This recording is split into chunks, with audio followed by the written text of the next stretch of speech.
Ok, un grand et chaleureux Welcome to everyone. I'm sorry that we had a little bit of a delay. Apparently, lots of people coming online as well, and we, prior to starting our session, we're waiting for them to join. I am going to say a big hello and thank you to our panel, and also I would like to welcome the Dr. Mohuldin.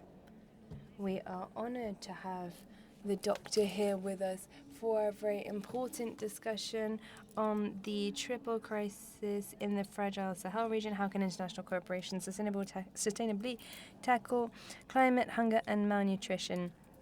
It is a great pleasure for me to be able to welcome you here, to Dr. Mohuldin. As you know, Dr. Mohuldin is the Special Envoy for Climate Financing for the United Nations and also the high-level champion for Egypt for COP27, which is obviously just around the corner in November. And without further ado, I would like to give the floor to Dr. Mohuldin, and after this, I will introduce the rest of the members of the panel. Dr. Mohuldin. to welcome you. Please, the floor is yours. Right. Thank you so much.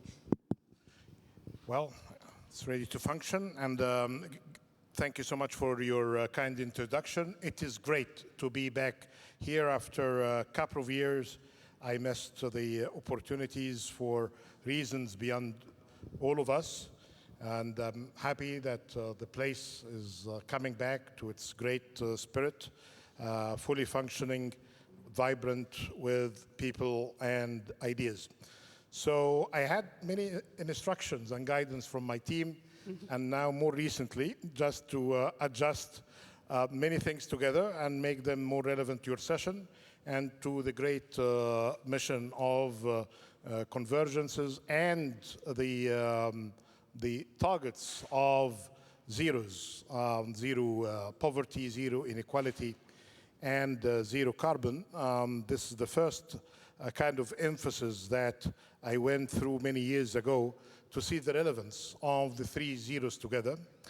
And now, coming close to the preparations of COP27, I'd like to say that the argument supported by this forum and getting the different aspects of objectives of the sustainable development with climate action together makes sense. So I came here with full intention not to be very controversial, and I hope to remain like that. But let me tell you that the world is suffering because of the problem of a reductionist approach to sustainability. For sustainability to mean only climate action, and for climate action to mean only mitigation, and mitigation to mean only carbon and carbon pricing, that was one of the most misleading approaches to dealing with climate crisis and climate disaster that we are facing around the world. We need to go back to the principles of the Paris Agreement. I will not be asking for more.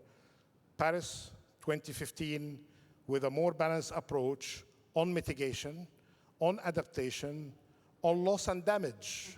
And the loss and damage is a file that I say had been lost in endless discussion with no agreement whatsoever on it, with some few contributions coming from the cities of Glasgow and Brussels, token contribution last year.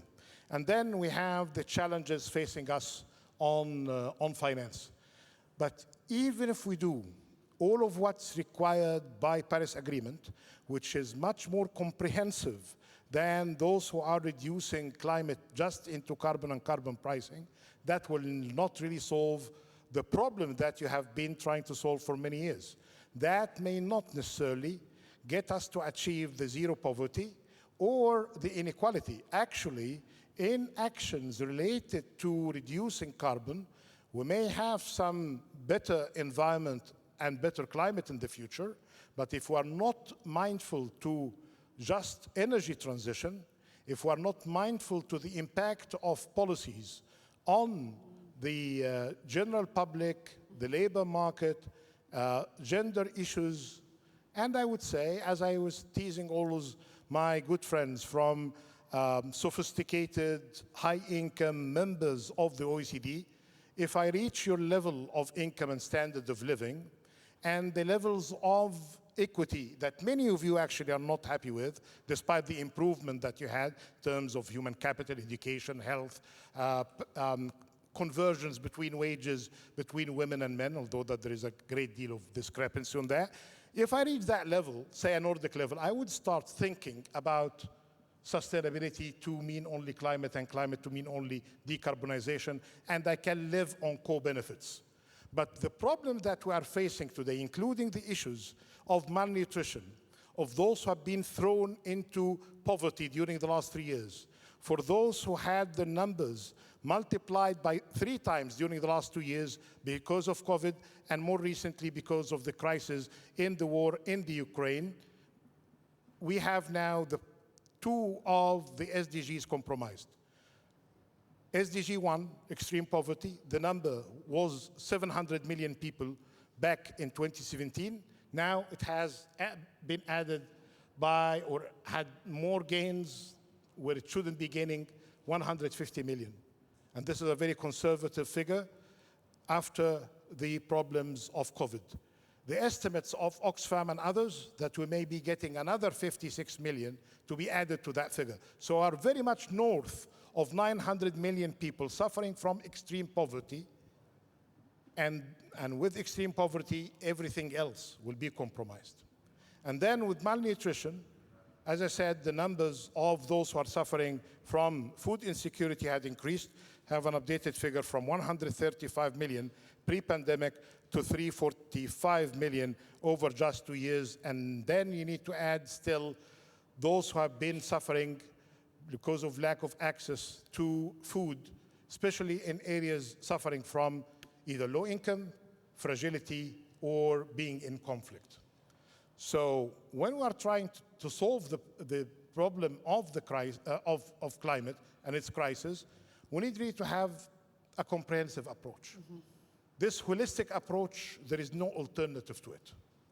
And actually, if we ignore it, you will be getting the negative repercussions. And then if we are going to take it more seriously, you need to finance it. The finance is going to connect the dots. So better to connect the dots, articulate the public policies better, and then you get the finance to follow. And don't make the finance as a constraint. Being busy in the preparation of COP27 and trying to make it relevant in the discussions today, issues related to adaptation, and I just came from discussions in Amsterdam in the Global Center for Adaptation, which is focusing on the topics that you are handling today, agriculture, food, and there was very good presence by African leaders, the presidents of Senegal, Macky Sall, the president of Ghana, DRC, the president of Ethiopia online, and a couple of others who've been following, and many ministers, Prime Minister of Holland, and of course, your very able Minister of Environment was there as well. So issues of priority now for COP27, adaptation is one, and that would make those who are working in agricultural sector, food security, nutrition, water management, happy that they will have a room for discussing their issues. So resilience, the climate action calendar runs from 7th of November to the 17th of November. 2 days for leaders. They are going to be discussing all topics. Wish them luck in getting us more push in the agenda of implementation, because COP27 is about implementation, not about negotiating more texts. Paris covered us with its agreement. Some more discussions and negotiations might be required for the loss and damage, but beyond that, we don't need to negotiate more texts. So the professional negotiators may be out of job. So what we need to say here, how to finance that. Then adaptation, you have it, resilience. There is an adaptation day as well on the 12th of November. Agriculture, food systems on the 12th of November as well. Land on the same day. Then you have water on the 14th of November, biodiversity, oceans, coastal areas, and how to finance the whole thing again is coming back. So what we're trying to say here, a holistic approach, focusing on implementation. And what I like about the discussion today, that it has some sort of regional aspects or sub-regional aspects. So you take the whole of Sahel area, the whole of Horn of Africa, because there could be a great deal of complementarity and economies of scale on that. And then you need to localize solutions by better partnerships. And I know that this, in some areas in humanitarian development work, it's a bit contentious area or controversial. But you need really to have this kind of partnerships in implementation, in localizing the solutions. And then you need to have finance. You gave me a heads up on a question. Can I answer it now? Why don't you read the question? Yeah, the question that we were really hoping to ask you was, what are some of the innovative ideas for financing sustainable food systems transformation in regions like the Sahel? Right. So I spent the last 35 years trying to understand finance and how it works. So you may expect me, after this nice question, to tell you something about innovative finance in a new form, blended finance, ESG kind of finance, one of these colorful asset classes, green, blue, or the mix. Actually, the most innovative finance will be going back to basics, going back to the budget of the state. First, this is not going to be about the 100 billion promised from Copenhagen and has never been delivered in full. It's only 80% delivered. And even if we deliver 100 billion, and many thanks to France, because it's one of 7 countries that delivered their commitments on the 100 billion. But the 100 billion is no more than 3% of what's required on climate action alone, not the rest of the SDGs, which is north of $2.5 trillion. What you need then to get more private sector finance, what you need to get perhaps debt reduction mechanisms to be in operation. You don't need really to get the people more indebted. Everybody's saying that Africa is less responsible for the climate crisis, only 3%. But then you are requiring Africa to borrow more than their budgets, the whole budgets, in order to deal with the problem. You may need to create and develop carbon markets, but tailored for the needs of the African markets, not copy from the European example. You may need to invest heavy in areas related to ESG finance, but the elephant in the room is the mother of all finance, is the budget of the state. If your budget, and I claim all budgets, including OECD, developing economies, emerging markets, do not reflect any of what we talk about when it comes to SDGs or climate action. There is no item in your agenda. You need to have magic in order to translate the items on public spending and make it matching to the priorities of climate or net zero or zero hunger or zero inequality. So the budget itself needs to be based on sustainability. And if you do that, that will cover 17 goals, everything. Health, education, infrastructure, gender-related investment. Just remember the famous ring or wheel of the SDGs, everything that will be there. Fighting poverty as number 1, dealing with inequality as SDG 10, and of course the famous climate and biodiversity, SDG 13, 14, 15. And then you'll have something on defense and security, put it under SDG 16 on governance, and here this is your budget. I'm not inventing something out of nothing. There are some people working hard in order to have this design. The issue of public policy is important for that because it needs to be guided by the budget of the state. Show me the budget, I can tell you your priorities. If it is drifting in some different ways, that tells you that all of what we talk about is empty because it doesn't have the budget of the state behind it, even if you are a low income or a poor country. And the budget of the state sends signals to the private sector, please partner with me, or bridge my gaps of finance, or goes to the agency of finance for development in this country to tell them, complement my resources with what you need, or send it to some local investors here to invest in Egypt or in the Sahel. So the issue of centrality of the budget here might be a disappointing answer because people will say, well, I'll be talking about new, innovative, blended, mix of risk and return kind of, these exist. But they are irrelevant unless the state gets its act together at the national level and at the local level. So going back to basics and making sure that what we are trying to target here is really reflected first on the budget of the state, and through that you can mobilize the rest of resources, domestic or external. public or private, the rest of public and private. Thank you so much. Thank you so much, Dr. Moheldin. Really, that was fantastic to get such a concrete and rich input from you at the beginning of our session. Je vais passer maintenant Now I'm going to move into French, and prior to giving the floor to the next speaker, I just wanted to know, we have the honor to have Dr. Moheldin with us. Are there any questions, any points that need to be clarified, any precisions that you would like to ask him, either in English or in French? There is a roving mic. I believe that there is a microphone that will be brought to you. Away you go. The speakers. Thank you very much.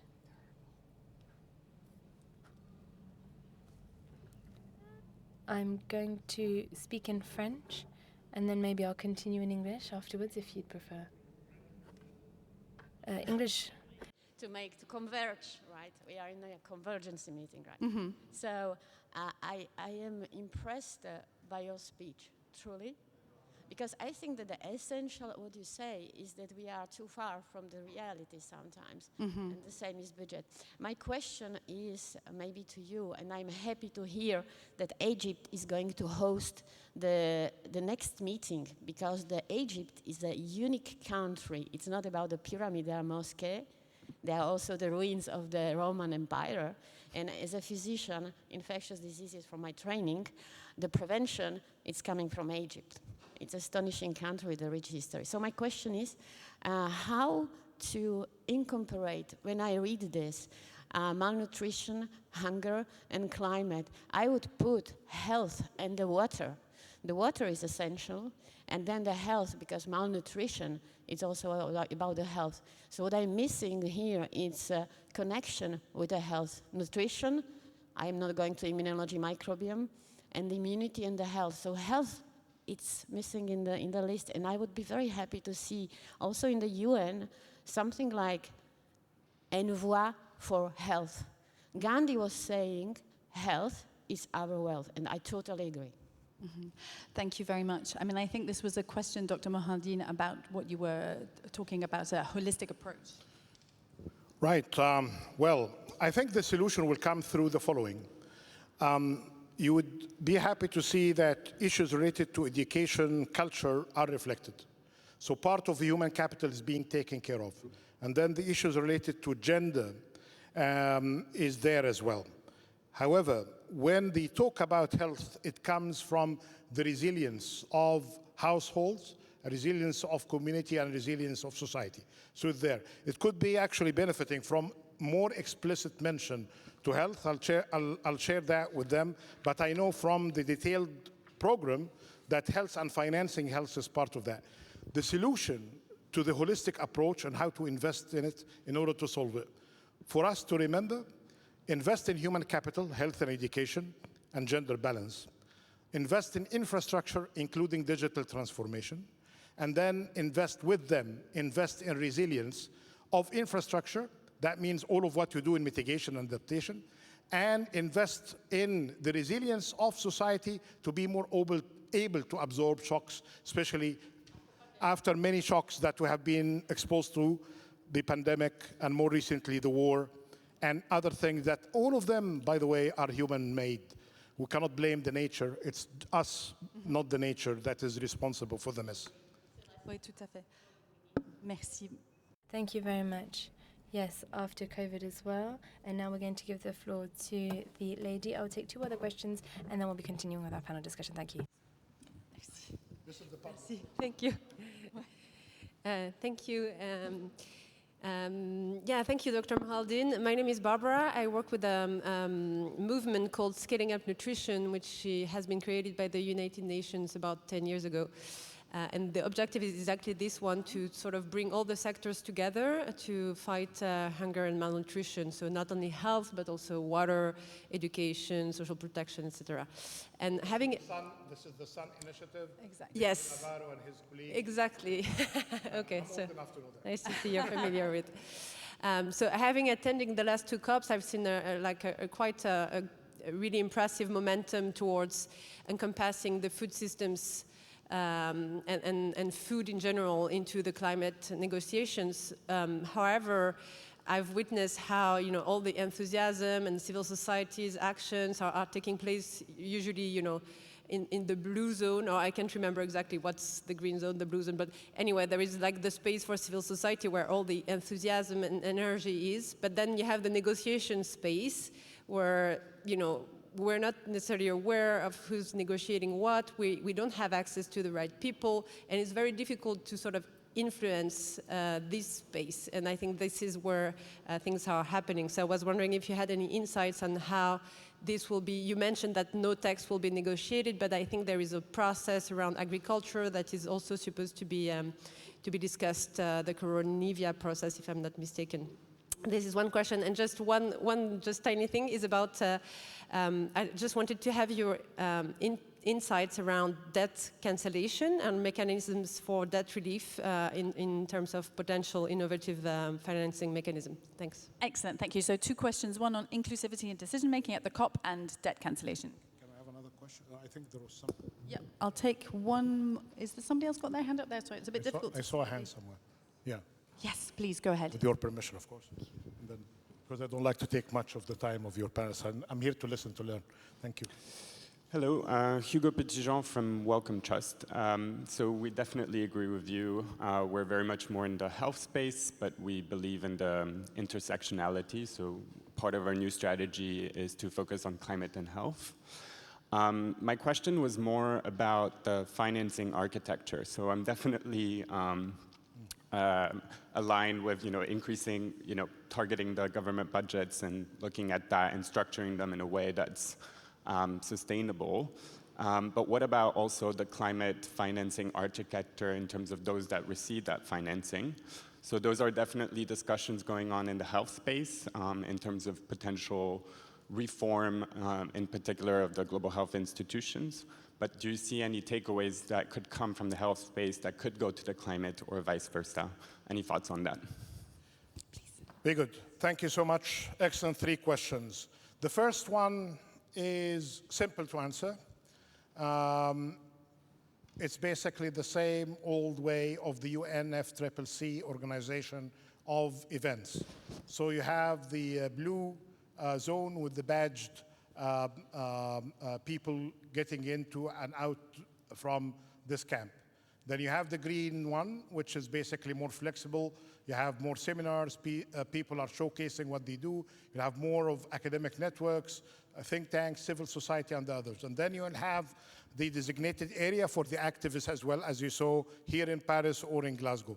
And then you have the more restricted area, which is basically the one that you are talking about, but which is easy to influence outside the room. You need, if you have an idea, you need to go through the negotiators, because I say, well, there is no more text to negotiate, but of course negotiators are paid to negotiate, so they are going to be checking something. They may work on the outcome document of the whole meetings, what are the main recommendations for the future. But if there is anything, us through our good partnerships, us as, they call us this embarrassing title, champions, but this is coming from the UN partnership of Marrakesh. We didn't create it, but it's basically, I use more humble way of doing it.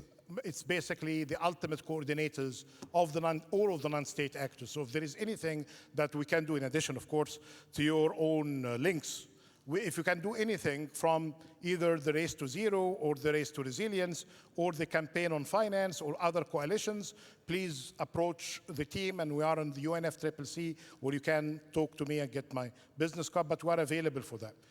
Then the issue on debt. I put that in one of the 7 areas I mentioned. I didn't number them, but they are 7. It's basically about debt reduction mechanisms and debt swaps. We had from the old days, you may be familiar with debt swaps like the one applied by Costa Rica, or more recently by Belize or Seychelles, in having a transaction related to the climate agenda and nature, reduce my debt and I'll do better on climate. But this is project based with high transaction cost and low transaction size. Now there is a new wave or a new generation of swaps that could be related to the NDCs, to the naturally determined contributions. So it's more democratic. It takes what you consider as a country, and against that, a creditor country like Paris, or even the Paris Club that has the whole creditors, official creditors, they can really consider that. So this is in the making, and actually in 48 hours, we'll be discussing this in Cairo as one of the new approaches. My plea that we need to have more grants to developing economies. 100 billion is just a drop in the ocean, so it's 3% of what's required, but it's a token of trust. If there is a new money coming after 2025, I will not believe you until you submit or deliver on the old promises. Then on the other issues of finance, we don't need to rely more on debt as such, but unless it's last resort. And the area that would require the work, I'm afraid, is going to be the area that you'll be discussing on adaptation-related finance, because the public gain is much more than the commercial gain. So naturally, the public finance is going to be much more than the private finance. I have a figure just to confirm that. Adaptation to Africa, based on the latest report, is $11.4 billion, all areas. Food system, agriculture, coastal areas, everything. This is much less by what's required 6 times. So we need to have much more than that per annum. The private sector contribution is only 3%. So just to tell you about, people from the private sector say that we'll do more, but definitely they will do more in mitigation. Adaptation, they need to be more on the nexus, linking them more to energy, to infrastructure, having more incentives and support. Then the rest of the architecture, there is a report commissioned by COP26 of Glasgow and COP27 of Sharm el-Sheikh. Is going hopefully to be released and shared before the end of this month. The outcomes of it is led by Professor Nick Stern and Vera Songwe with a group of experts. So that will be telling you something that may answer part of your question, that climate finance is not going to fly on its own. And issues about co-benefits may not really work. So there is no solution but to get climate finance to work closer to development finance because of the complementarity, reducing inefficiencies and unnecessary overlap, and for better accountability. And then the final thing, I'm here in advanced economy, OECD is not far from us. It's good that France is doing its part on the 100 billion, perhaps the good inertia of the Paris Agreement. But the accountability of those who are not submitting or delivering on their promise, what can we do about that? It's you, think tanks, researchers, NGOs, media, and then definitely the parliaments of the countries that they claim that they are in love and affection with the planet and the climate, and they do nothing when it comes to the contribution, where it matters. Accountability is not going to be for African countries to go and get the OECD countries embarrassed, or from time to time they do that. But in order to force it, especially in democracies, it will be basically about the accountability of governments, administrations to their parliaments, and the parliaments to the people. Thank you so much. Thank you so much, Dr. Moheldine. Vraiment, en fait, des réponses très... Very concrete answers. Thank you. If you have a very short question, we can hear it, and then we will move on with our discussion.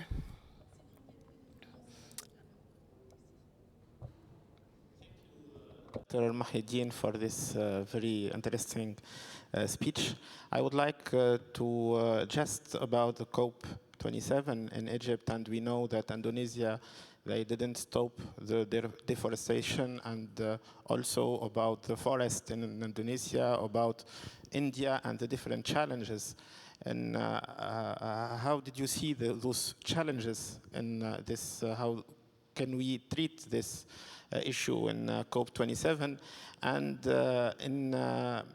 we would like also to know your vision about the integration of student and the researcher, as you say, and universities in this dynamic of COP27, because we saw, unfortunately, that students, researchers, and the university was not very involved in the last editions And you mentioned France, but France, they didn't sign till now the decision to don't sell the motors, etc., with fossil energy. Thank you very much.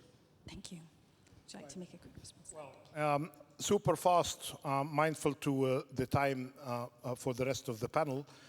On issues related to deforestation, biodiversity, links to climate action, there is a dedicated session on the, day, on the 16th of November, on the blue zone, on the green zone, on the academic networks as well. The whole day from 8 o'clock in the morning until 7 p.m. There are these sessions. And then you have the integrated sessions on Solutions Day based on science and evidence on 17th of November. And then you have the relevant issues of finance on the relevant day. Then my final point, we established an academic network coordinated by the Egyptian Academy of Science for Egypt. And it's working close with the African universities and the Arab universities. These are the two regions of Egypt. And they are going to have their own pavilion, their own sessions, and it is coordinated with the chairman. His name is Mahmoud as well. It's a popular name, it seems. Mahmoud Sakr, S-A-K-R. You can reach out to him or through the embassy represented here or myself. We can make the connection if you have some idea, participation on that. And we're working closely as well with the British network that was established at the very end of the preparation of Glasgow last year. But this is a good tradition that needs to be kept. Without science, think tanks, research and students, nothing will progress. And we have a day for youth and science, actually, it's called, in addition to the Solutions Day on 17th. We have it on the Science Day on 10th of November as well. Youth, science, researchers, we are trying to do what we can. We don't have the resources of France, but at least we try to get some relevant ideas introduced. Thank you. Thank you very much, Dr. Moheldine. So we see that the COPs over the years have tried to become more systematic in their thinking and integrated in their approach, and it's good that we keep holding the organizers to account. Thank you so much for those answers. On va passer maintenant, en fait, un peu pour... Let's now dive into our topic. As we have just said, it is of the utmost importance to listen to the context. And the Sahel region is quite a specific region. It's in the south of the Saharan desert. This is where civilization was born, and there were trade routes created there. Several former empires were created there, and now we're only hearing about it, talking about crises. And this is such a pity because it is a beautiful region. But when we talk about crises, we also feel that foreigners do not understand this issue well. So it is great that experts from the Sahel share their insights. I am deeply sorry to have this discussion without a Sahelian colleague. In spite of all our efforts, we acknowledge this absence, unfortunately, but it's important to mention it. To talk about this, Sébastien Pièche, the regional director for West Africa and the Center of Africa, is with us. He will tell us about those issues and how we can envisage the end of malnutrition and the end of climate change. Sébastien, you have the floor. I will try to be concise. First and foremost, I will not re-explain the whole context in the Sahel region. Let me remind you one figure. 500,000 people were displaced a few years ago. Now we are over 3 million. And we're not even talking about refugees here, only about displaced people. And these figures keep increasing, unfortunately. Week after week, these figures keep increasing, and that is a tragedy.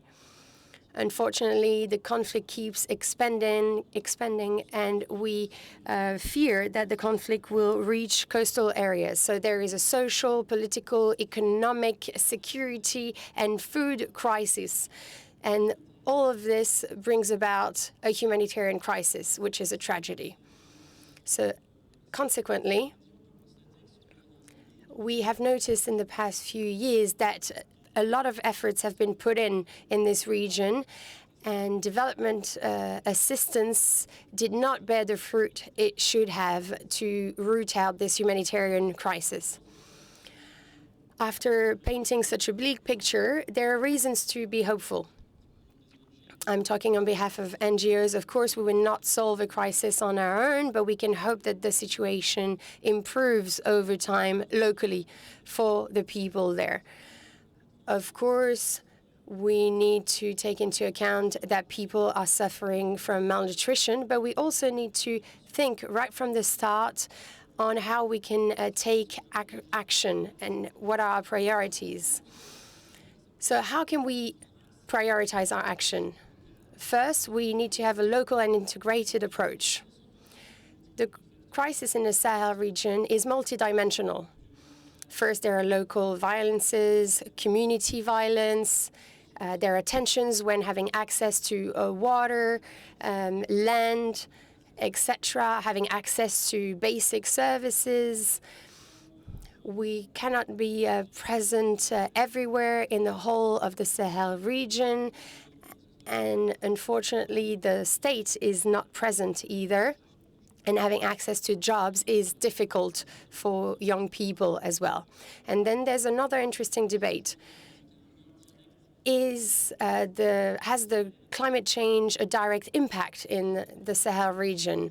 We can agree on one thing. It might be one of the root causes. It might not be the only one. But of course, because of climate change, it might be more difficult to have access to resources. So of course, there are tensions among farmers, among other players. So this is then when we can think of another idea, and I think Alliance has agrees on that. There are local stakes, local challenges. We had a program in the southeast region of Niger, and we've noticed that there was a conflict between different ethnic groups. So it was a highly local conflict, and this is something we cannot find in Burkina or other countries. So at the scale of the Sahel region,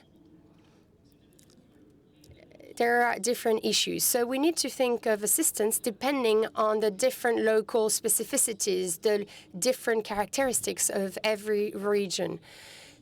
So of course we can talk about a Sahel crisis, but of course we also need to have an approach that takes into account local needs and local specificities.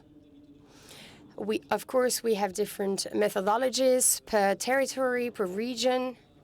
And this is what we did in Adifa in Niger. So our objective is to offer some assistance depending on the territorial organization. A territory is a group of villages, for example. And not to delve into further detail, we can install a water source. But if we install it, we have to wonder who will have access to it, where is it set up, what will be the tensions brought about because of this water source. Sometimes we put it in one district and we notice that people from this district will go look for water 3 kilometers away because it's not part of their territorial logic. So this is extremely important to bear this in mind. So to produce a response, we need to take into account the territorial organization of this region. And to conclude on this territorial organization dimension, first, local actors need to be involved. Not only the beneficiaries, local administrations, the private sector, the civil society. We need to have a response that is thought through and that is designed by them. And then they will define the local priorities for us. And at ACTED, this is what we do. We try to think locally but act globally. So first, we think response from a local point of view, which will bring about a global response. And we often hear that, that motto, but I think we need to think more locally and less globally because of the different local needs and local specificities. And secondly, there is another thing to bear in mind, and that will be more impactful: how to manage resources. We said that this region is dangerous. Sometimes it's hard to have access to lands, water, etc. And having less access to resources increases tensions. So we need to think of a three-level approach. In terms of farming, we can train farmers, we can support them. So, of course, we need to provide support. We've mentioned adaptation. This is key in the Sahel region. We need to adapt the people to climate change. So using agricultural practices, we can support them in regenerating soil. We also need to support them with irrigation systems, etc. But what will help in the long run is to generate a market. These people need to sell the products and the produce that they farm and harvest. And of course, if the production is not being sold, in fine, it won't be beneficial to the population. And thirdly, we've mentioned the different conflicts related to this resource management. So after understanding local needs and local specificities, how can we establish consultation processes? Because we've seen that there are different ethnic groups among farmers, for instance. So by implementing different mechanisms, we managed to prevent conflicts because everyone shared their insights on how to have access to different resources. And to conclude, let me give you a tangible example. With our colleagues from Alliance and WHH, we put in place a program called ADIFA in Niger, and there was a multi-sector approach. It was an urgent situation, and we tried to help development there, protecting governance. And of course, we worked with farmers and with associations of villages as well. And this approach worked. So now we need to see how we can scale up such approaches. And to finish briefly, if we open the prospect, we thought of humanitarian action in silos. So from a time and sector point of view. So there were needs from different people, but how we respond to them, maybe our response may be biased. So we often bring assistance that is called ethnocentric, unfortunately. So we need to make sure we find a response that is not ethnocentric. And then we can think about individuals regardless of the territory in which they evolve. So we need to rethink all this. To solve the crisis in the Sahel, we need to have a sustainable impact. So as a segue with what comes next and what my colleagues will say, of course, there are obstacles to reproduce such models because of financial constraints. You have mentioned them. We, of course, need humanitarian finance. We need flexible finance in the different areas. And, of course, there are administrative constraints depending on the country, whereas the Sahel region is made up of several countries. But, of course, we won't have an impact if we are blocked by the border. So we need a multi-sector, pluri-annual approach. We have been working with a donor, and I hope maybe they have avenues for future work, but we keep talking with our donors to see how we can expand this approach. Thank you very much. Thank you, Sebastian. What's particularly interesting to me is to hear about this holistic approach.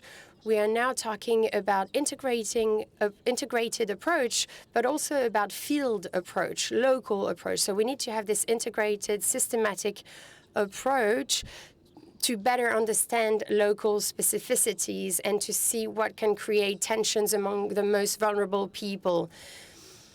So it was very interesting to hear about the context and the reality in the Sahel region.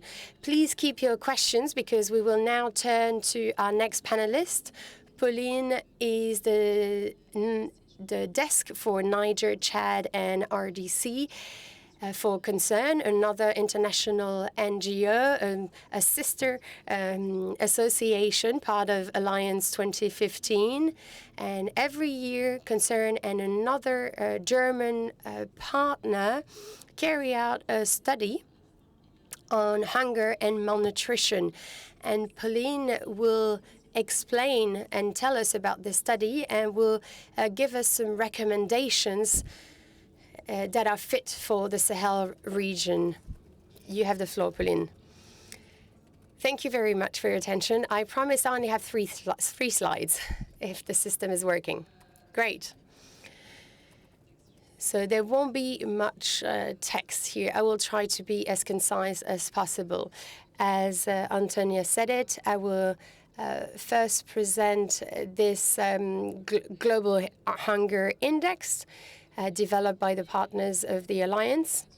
And we'll give you a few key recommendations. We've discussed about them with our counterparts. And as you can see, they will echo what Sebastian said. So what is the Global Hunger Index? So it is a report assessed by peers, and it's published by Welthungerhilfe and Concern in October every year, and ever since 2006. So it's been a while.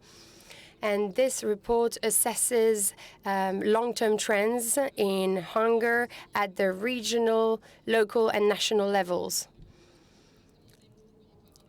We could wonder why there is a new index, but the main asset of this index, of this tool, is to focus on long-term trend and on measuring hunger and the follow-up of progress made over the years. So we need to use, and we must use, this index compared to other indices that you might be more used to move forward. So what is the goal of this index? First, raising awareness about the global state of hunger throughout the world,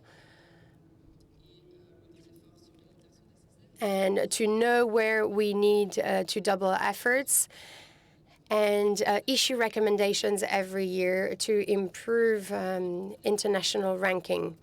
The partners of the Alliance can present this report in the different countries where we operate. Every year, the report addresses specific topics. The topics in the last few years included climate change, the link between health and food systems, and the challenge of reinforcing food systems in conflict-ridden zones. It's published every October on the International Day of Food. And if you are frustrated by this very short presentation, please go see the globalhungerindex.org website. A few more slides to tell you how we designed this index. So to see the multi-dimensions of hunger, the scores of the Global Hunger Index are based on 4 dimensions and 3 indicators that you can see here on the slide. The first dimension is the inadequate food intake with the percentage of people undernourished. The second dimension is child denutrition, with children under 5 years old suffering from wasting. And third dimension, child mortality. So children under 5 years old is one of the most tragic consequences of hunger. This index is based on official data only published by international organizations. Unfortunately, we lack official data in certain countries every year. And we also need to note that what I will present today and what you can see so far is that data sometimes do not take into account the consequences of the COVID-19 pandemic and, of course, of the conflict in the Ukraine. So we can, unfortunately, anticipate a reduction of our efforts in the past few years. So let me continue with my slides. You can see the different colors here, the results that we obtained from the score. You can see that this is for 2021 because 2022 will be coming out in October. We have a scale of 0 to 100, 100 being the worst score. And you can see that these countries are between the two extremes. We've got the different degrees of severity on the side. Here it is very clear that the Sahel region and Central Africa are actually in a very poor situation. And the last slide now here, just to give you a couple of trends that we have for the different indicator values.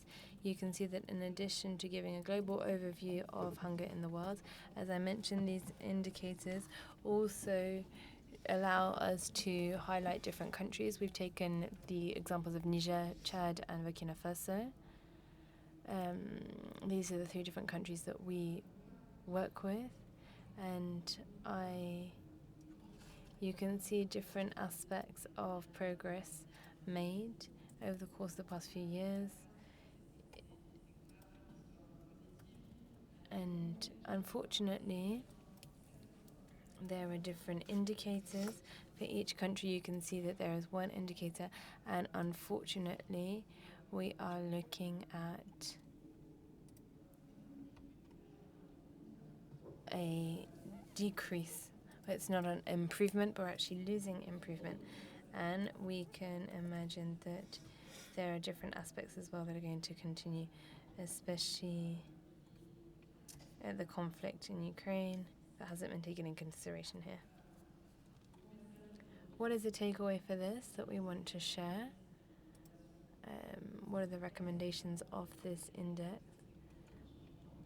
We have the toxic cocktail of climate change, and now we've got COVID as well. And this is something that is going to be transformed into a crisis. And now that I've presented this to you,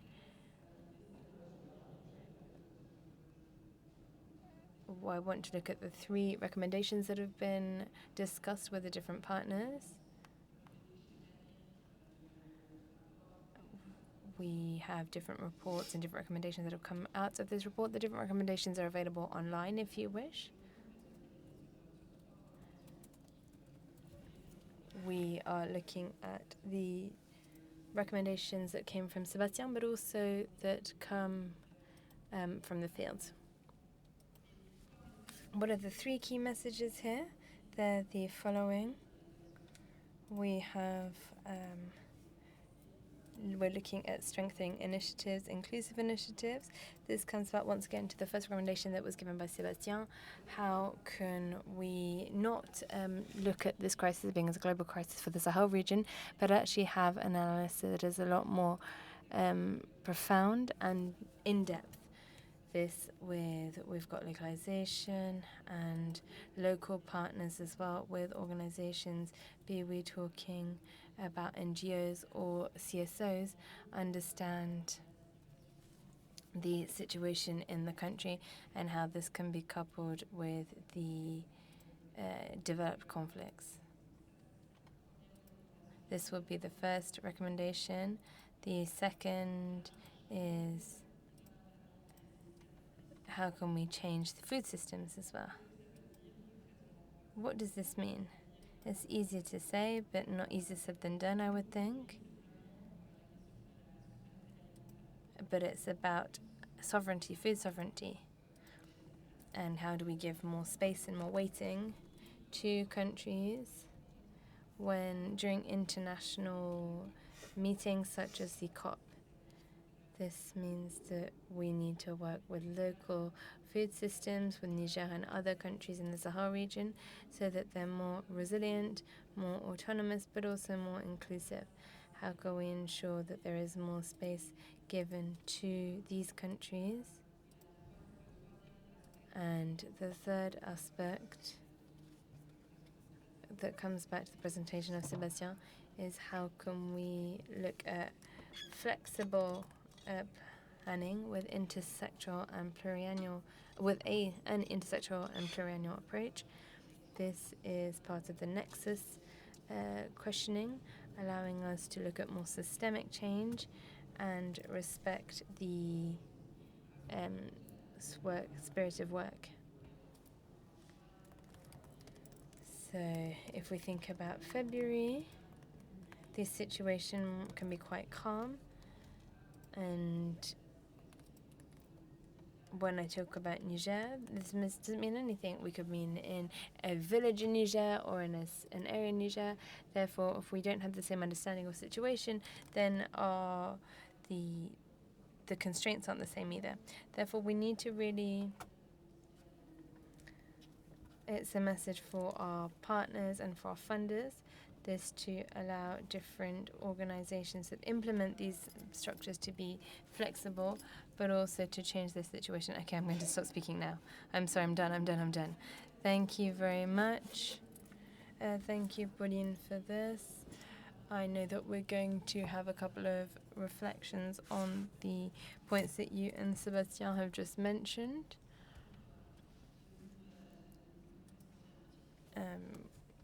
How can we present the European Union? But it's a good idea, for having mentioned the second thing, Pauline, how do we transform a system, a food system? It's a beautiful thing that you said, but concretely speaking, how do we understand what this is? How do we understand what a food system is, and how do we transform this? We are very lucky.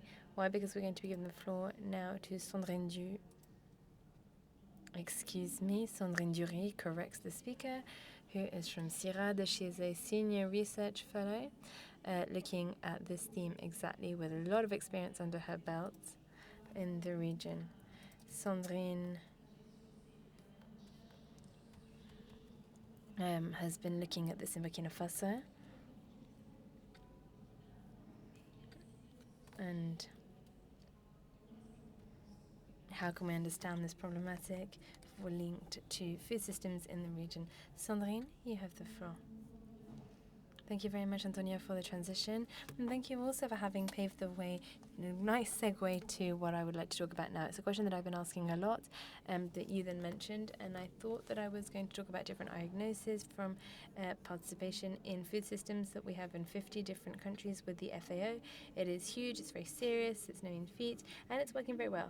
However, Antonio said, no, why don't you talk about what you have done, especially in Burkina Faso?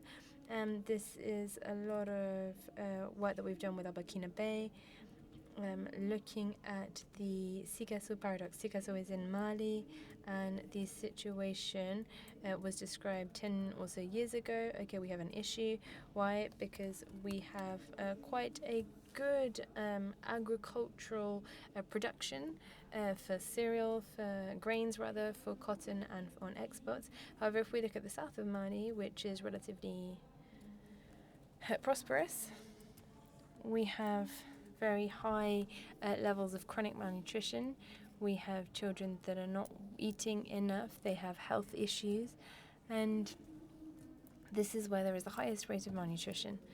Therefore, we looked at the different causes for this, and here we have a relationship between agriculture, food, nutrition, in food systems as well. It is a very important precision to make or clarification to make. And within stunting, we also have studies that have been conducted with women and women who don't have children, but obviously the two are linked.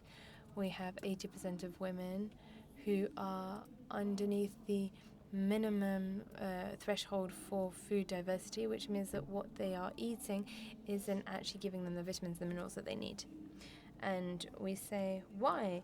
Because we weren't in a period of war. These places were prosperous. And we try to find reasons for this. We looked at a pluridisciplinary approach and also multi-actors. What could be the different causes of the deficit in diversity? We came back to this earlier. On the long term, how are things evolving? Be we talking about cotton in Mali or Burkina Faso?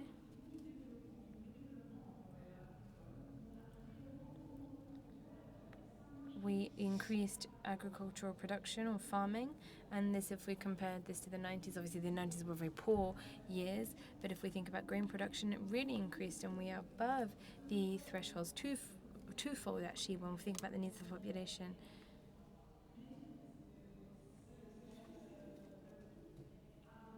We also had relative success.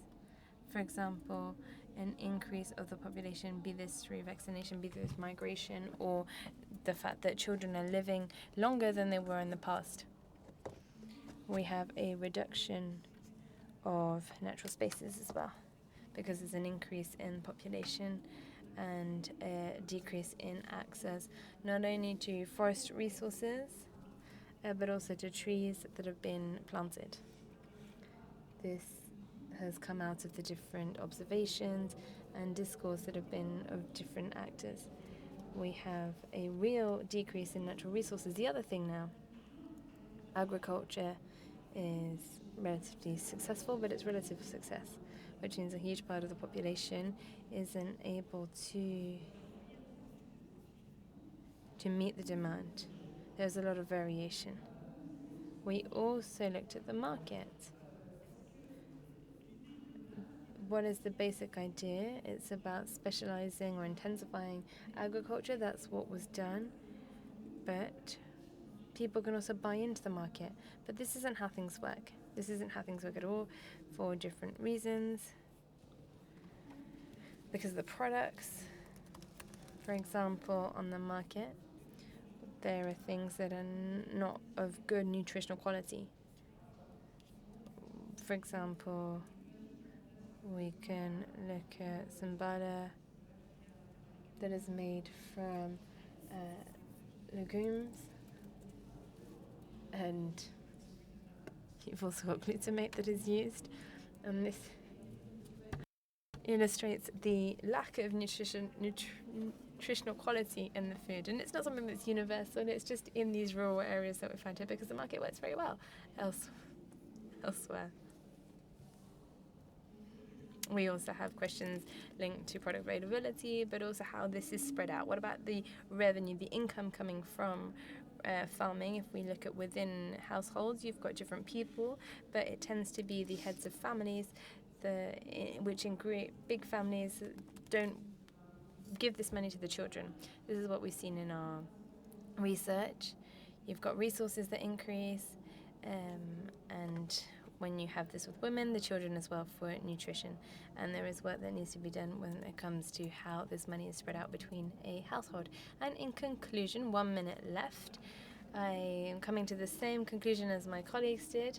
We saw that there was a lot of closing off in the recommendations that we had following our research. It is that these fencing offs are seen in between different households for food, but also for researchers amongst us, experts, economists, and nutritionists. we haven't necessarily got, we aren't necessarily rather singing from the same song sheet. We aren't all aligned, and there is work that should be done for agricultural policy, and because they're not very sensitive to nutrition and nutritional values. Even if we look on the flip side, nutritional projects don't actually take into consideration farming. We have had different projects that have come out collectively. For example, for a nutritionist, nutritionists need to work hand in hand with farmers and those working in farming. Why? Because the agricultural approach is perhaps different to the nutrition approach. Thank you very much, Sandrine. And I think that this is just an insight into the wealth of your research, but it gives us an idea of why we should be looking at data, how this works, and also how we can ensure that people are eating the right things in the Sahel region. We don't have a lot of time left, but I'm very happy to be giving the floor now to our colleague Benoît Coulon from the European Commission. He is from the Humanitarian Aid Desk. We are going to be wrapping up this session with the voice of the European Union, a very important actor on the field, and then I will be talking about the different I will be providing some information from the European Union from a colleague that was unable to join us today. You've heard a lot, Benoît, about the risks, the opportunities, the challenges. There were lots of different questions and recommendations that were shared with regards to funding and funders and the role of the European Union. But maybe you have any answers, any reflections. Maybe you'd like to bounce off some of the ideas that have already been shared, so that the participants have a better idea of the situation in the Sahel region. Thank you very much, Antonia. Yes, good afternoon, everyone. Just to introduce our department a little bit, in a nutshell, I would say that we are the firemen. We are the department of the European Commission that is really the last resort when we are trying to respond to crises. We have two different action lines. To start off with, we have response through coordination, protection of European civil society, but also humanitarian action. If we think about humanitarian action to start off with, we work with the Red Cross, we work with the UN agencies, NGOs as well. And just very quickly, we also mobilize funds with an annual budget available to us, financial decisions that are actually publicly available that you can consult for the Sahel region. Our priority this year was threefold. To start off with the emergency response to populations that were affected by crisis. We've also got the nutrition and food crisis, and also local capacity building through preparedness for disaster. The different modalities for implementation. We've got financing for action, but we also have advocacy work that is conducted, advocacy work in order to increase humanitarian aid, also increase the response, especially in the Sahel region, so that we're able to strengthen protection, but also the different meeting the needs of the different populations, maintaining services, as Sebastian mentioned, in fragile areas that are decreasing. When we're speaking about the Sahel region now, there is a word that comes to mind, and this is fragility. Fragility, why? Because there are three different essential factors here. There's an increase of climate change, conflict, shock, economic crisis, the post-COVID periods, and these are multiple shocks that juxtapose on each other. Then we talk about vulnerability. We have got underlying cause, we've got demographic growth, we spoke about poverty. These are different elements that exist and that will be long-lasting, thus need to be taken into consideration. And the last element now, this is a reduction of capacities on an individual basis following the multiplicity of shocks, but also national or local institutes when it comes to the responding to the multiple issues that can lead to budgetary competitions, responses with a reduction of their capacity. What we can see here, and as Sebastian mentioned, the dimension of conflict is something that is predominant in the current crisis in the Sahel region. In addition to the different figures that Sebastian shared, for displaced peoples, we had an increase by 20 between 2020 and 2022 in Burkina Faso. This was a real crisis that developed, thus engendering a deterioration, and the fastest deterioration in the world in 2021. There was an increase by 200% of between 2022 and the period of 2015-2020 in the number of populations in food crises. I don't know any tool that is out there, any institution that has the capability to deal with such an increase. 80% therefore of the population in situations of food crisis find themselves in conflict zones. Therefore, there is a very clear link between the dynamic link to conflict, the deterioration of the situation, and also the current crisis that we are trying to deal with. And another consequence of the crisis is the following. Forced displacement. Forced displacement not only looks at an increase of concentration of population, but also an increased pressure on base services and host countries that are not set up for such a high volume. We talk about pressure on natural resources. We also have means to increase income from pastoral or agricultural production, but this means that there is also an increase in competition when there is conflict. In conclusion, for the Sahel, we have a multifaceted, self-feeding and complicated approach. There is fast evolution needed, but we also have local factors and global factors that go above the local capacities for response. In order to illustrate this, earlier I spoke about the weaknesses of the capacities, but we did have a study by the Club de Sahel in West Africa showed that if we look at the three countries in the center of the Sahel region, vary between $150 per person per year and $200 per person per year dollars. Once again, with this budget, the state need to look at meeting all of the needs. The eruption of a security crisis also had a budgetary impact that is enormous. For example, we can look at Niger in 2019 that allocated 50% of the national budget to security measures. The Sahel, I can't remember who said this. Someone spoke about challenges and opportunities. And yes, when we think about challenges, the challenges are multiple. There are so many of them in the Sahel region, and they're all very complicated, linked to the different dimensions of crisis, the multiplicity of, or the different number of actors working in order to try and give some sort of answer. We've also got a very deteriorating security context. We've also got crises that are going to increase, and we now have the third consecutive year where we are beating records in terms of displaced populations, but also those that are dealing with food crisis. In this situation, finance is not sufficient, not only on a national level, but also on an international level, and the different humanitarian responses in place are financed to a third of the actual needs. But in addition, and I want to bounce off what Sebastian mentioned here, we have a change of a paradigm shift. In the previous years, the deterioration of the situation from a security point of view allowed us to really hone in on resilience of populations facing food crises.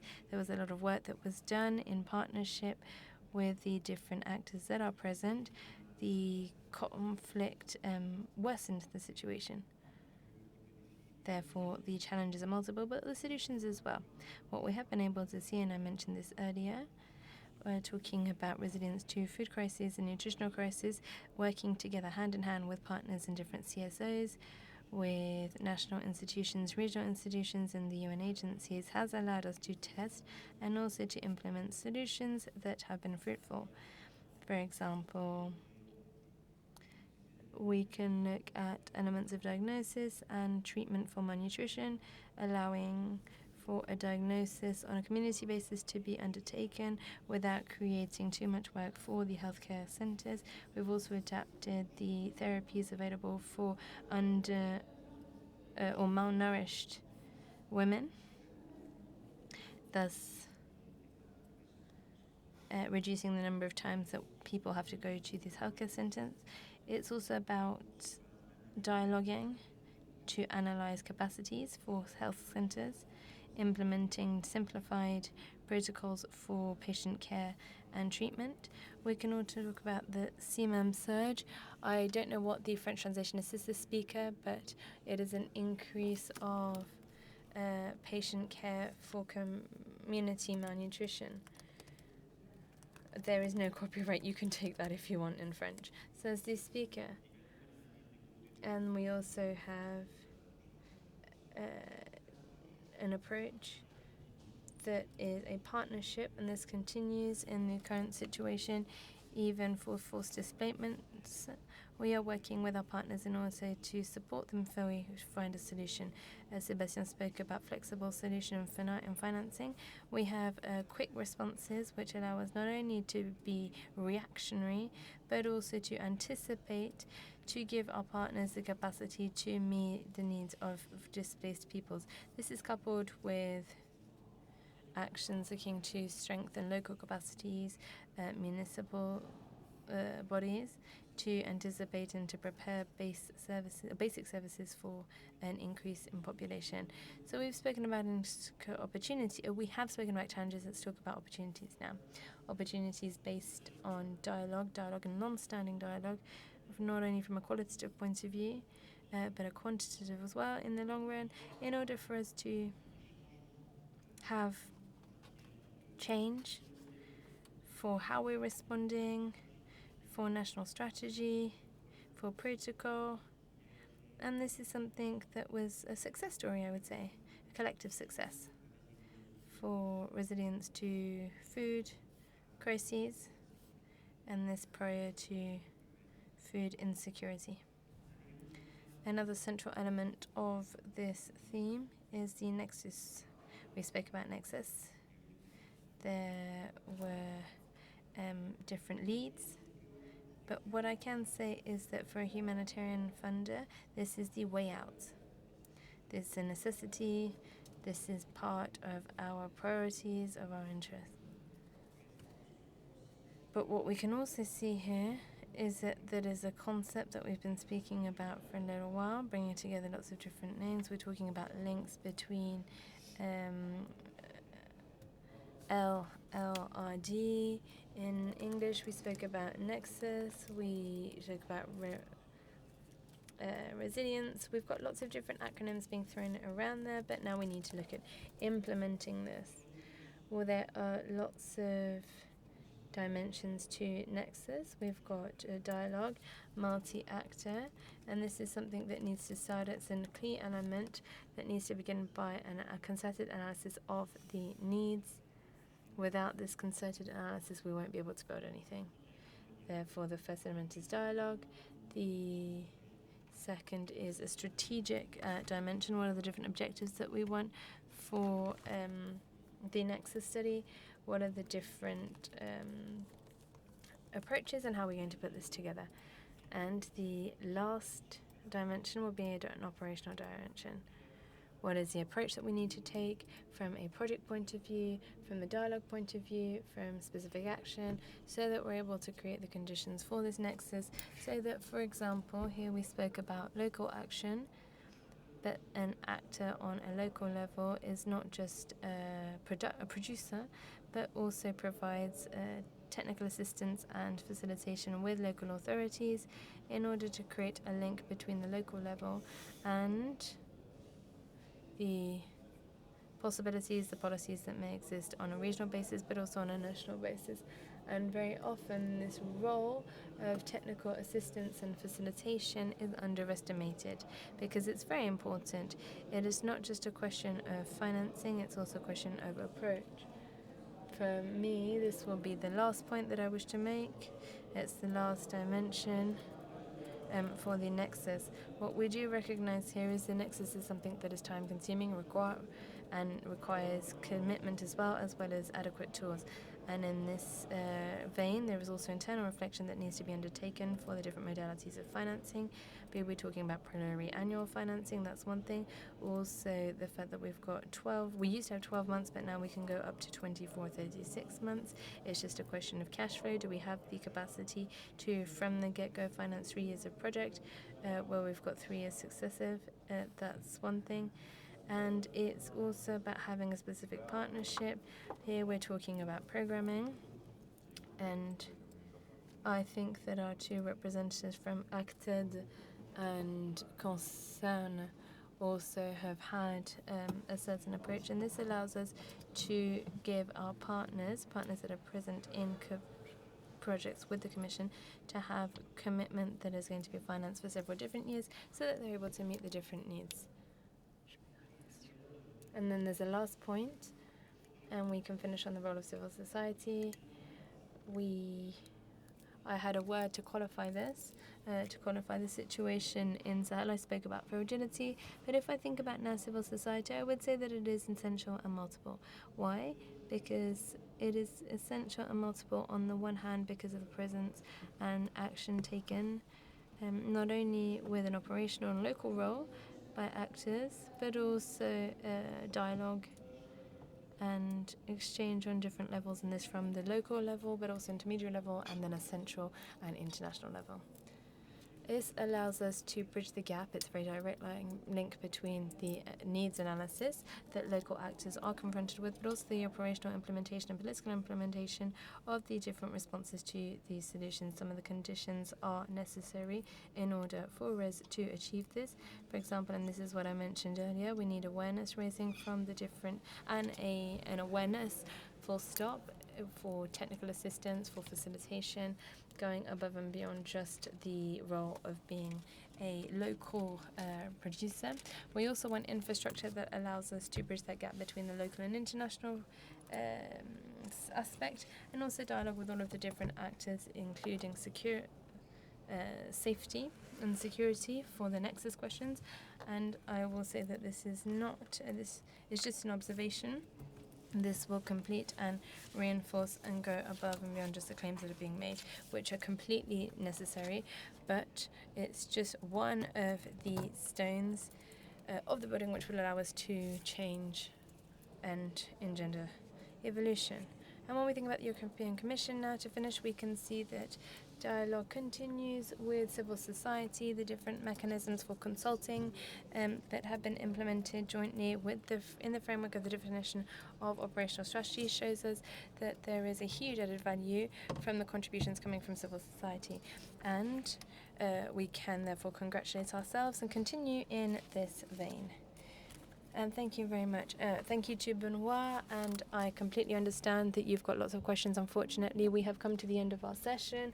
I am going to wrap up with one sentence from the special representative for the Sahel, that bringing together all of what we've mentioned over the course of this session. But I would also like to tell you, for those of you who are not going to be leaving straight away, please don't hesitate to come and ask your questions directly to the speakers who will be around. I believe that Dr. Moheldine is going to have to go, but if you have any questions for the others, you could. What we can see here is that this approach is an integrated approach, but also highlights the fact that we do have different knowledge and skills aspects underneath our belts. We have understood the fragility of the Sahel region. We've understood the importance of working on the field, working during different forests such as the COP, and with the diaspora themselves. And to finish, I would like to share with you a quote from the Special Representative of the European Union, Dr. Emmanuel. This is the price. We need a federated, concerted and integrated approach in order to re-establish stability in the Sahel region and resolve the different problems of this region. Thank you very much. I'd like to thank you for your attention, and thank you to the different members of the panel. Dr. Moheldine, thank you.